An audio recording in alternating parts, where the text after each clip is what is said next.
गुजरात के अमरेली जिले के धारी तालुका के मनावाव गांव के बॉर्डर इलाके में आदमखोर जंगली जानवर पर हमला, बच्चे की मौत। धारी तालुका के मनावाव गांव के बॉर्डर इलाके में रामकुमाभाई वलकुमाभाई वाला के खेत में मजदूर ईश्वर भाई कटारा के बेटे धवल पर एक जंगली जानवर ने हमला कर दिया। आज एक दिल दहला देने वाली घटना हुई है।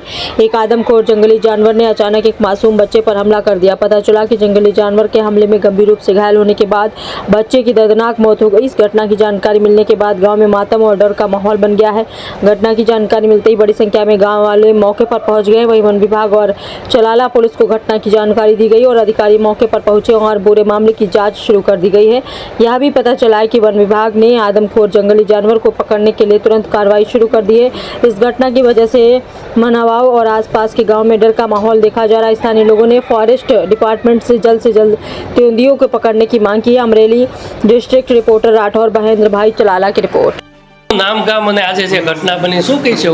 જયરાજભાઈ પ્રમુખ ચલાલા નગરપાલિકા। આજે મને જ્યારે ટેલિફોનિક જાણ થઈ કે અમારું બાજુનું ગામ એટલે માણાવાવ રામકુભાઈ વલકુભાઈ વાળા એમની વાડી ઉપર પરપ્રાંતીય મજૂર ધવલભાઈ ઈશ્વરભાઈ કટારા જે બાળકની ઉંમર 5 વર્ષ હોય સાંજના સમયે વાડીએ ભાગ્યું રાખીને એ લોકો રહેતા હોય તો વન્ય પ્રાણીએ હિંસક હુમલો 5 વર્ષના બાળકનું દુઃખદ અવસાન થયું છે અને હોસ્પિટલ ખાતે એમની આગળની કાર્યવાહી ચાલી રહી છે। અમને ટેલિફોનિક જાણ થતાં અમારી ટીમ સાથે ડૉક્ટરો સતત અહીંયા ઉપસ્થિત રહ્યા અને ફોરેસ્ટ વિભાગની ટીમ, પોલીસ વિભાગની ટીમ બધા અહીંયા ઉપસ્થિત હોય અને વન વિભાગના ઉચ્ચ અધિકારીઓ પણ ઘટના સ્થળે પહોંચી ગયા એની આગળની કાર્યવાહી હાલ ચાલુ છે અને બાળકનું ખૂબ જ દુઃખદ નિધન થયું છે તે ખૂબ દુઃખની બાબત છે। ભગવાન એમના દિવ્ય આત્માને શાંતિ આપે। ઓકે સર, તમારું નામ ગામ અને છોકરાને કઈ રીતે આજે ઘટના બની, કઈ જગ્યાએ બની, શું કહીશો? આમાં હું રહેતો ગામ પાસે બરાબર। આમાં પછી એ રહેતા તો ઓલીવાડીએ, એ મારો ભાઈ ઈશ્વર મોટો એ ઓલીવાડી રહેતા ને હું ગામમાં રહેતો હતો। ઈશ્વર આવ્યો હાજે ગામમાં ને એના મમ્મી ને એ છોકરો રહેતા હતા ઓલીવાડીએ બરાબર। હાજે સણ્યાનો ઓળો હીકે ને ખાતા હતા। સિંહણ આવી એટલે છોકરાને ઝડપાટે ઉઠાવી લીધી બરાબર। પછી એના મમ્મી પાછળ પડ્યા એમાં પણ એ હાથમાં ના આવી। એના મમ્મી એકલા શું કરે એમાં એટલે પછી એ પાછળ પડ્યા પછી કોકને વાડીએ જઈને ફોન કર્યો ઈશ્વર પાસે ફોન એટલે એ વાડી એ પહોંચ્યો વાડીએ બરાબર। એમાં વાડીએ પહોંચ્યો પછી અહીંયા પહોંચ્યો એટલે ઈશ્વરનો મારા જોડે ફોન આવ્યો એમાં એટલે પછી હું ગયો વાડીએ। પછી એમાં કમસે કમ વધારે તો નહીં 200 મીટર જેટલો ખેતર દૂર હતું બાજરાનું। એમાં સિંહણ લઈને ઘરી ગઈ એમાં। પછી અહીંયા છોકરાનું નામ શું, છોકરાના બાપાનું નામ શું? છોકરાનું નામ કટારા ધવલભાઈ ઈશ્વરભાઈ છોકરાનું નામ હતું। તમારું ગામ કયું છે? અમારું ગામ ઘાણીખોટ। આ ક્યાં ગામે આ બનાવ બન્યો છે? મણાવા ગામ। માળાવ ગામ। કેટલા વાગે બન્યું?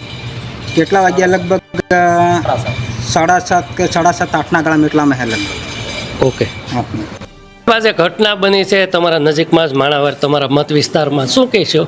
મારા વિસ્તારમાં માણાવા ગામે જે સિંહણે એક હુમલો કર્યો છે ને 5 વર્ષના બાળકને ફાડી ખાધું છે એને આજ રોજ દવાખાને લઈને આવ્યા એટલે મને ફોન આવ્યો એટલે હું આજ રોજ દવાખાને હાજર છું। પછી બીજા નંબરમાં કે અગાઉ જે બનાવ બન્યો હતો ગોપાલ ગામમાં ત્યારે પણ સિંહણે જ મારણ કરેલું હતું પણ આ વન્ય પ્રાણી બતાવીને ખોટા પંચરો કામો કરીને જંગલ ખાતું છે એ બધું હાવ ખોટું લોલમ લોલ હાકીને દીપડાને એકવાર પૂરી દે પાંજરે અને દીપડાને પછી છૂટો મૂકી દે છે। બાકી ગઈ વખતે જે ગોપાલગ્રામમાં બનાવ બન્યો હતો ત્યારે પણ સિંહણ હતી, આજરોજ આ જે બનાવ બન્યો છે ત્યાં પણ સિંહણ જ હતી। એના માતા પિતા વાલીઓ બધાએ કીધું કે સિંહણ છે એટલે થોડુંક મારી સરકારને વિનંતી છે કે આમાં થોડુંક ધ્યાન દે। બાકી ફોરેસ્ટ ખાતું તો માનો સહાય આપવાનું છે, દીપડાની એટલી જ સહાય આપવાનું છે, સિંહણની એટલું જ આપવાનું, પણ ફોરેસ્ટ ખાતું એની કામગીરીમાંથી બચવા માંગે છે પણ આ એ વ્યાજબી ના ગણાય। માનવભક્ષી સિંહણ છે, અગાઉ જો પકડી લીધી હોત તો આ જે બનાવ બન્યો એ ન બનત પણ હવે સત્વરે તાત્કાલિક સિંહણને પકડીને તાત્કાલિક એનું રેસ્ક્યુ કરે એવી અમારી માંગણી છે। Okay sir.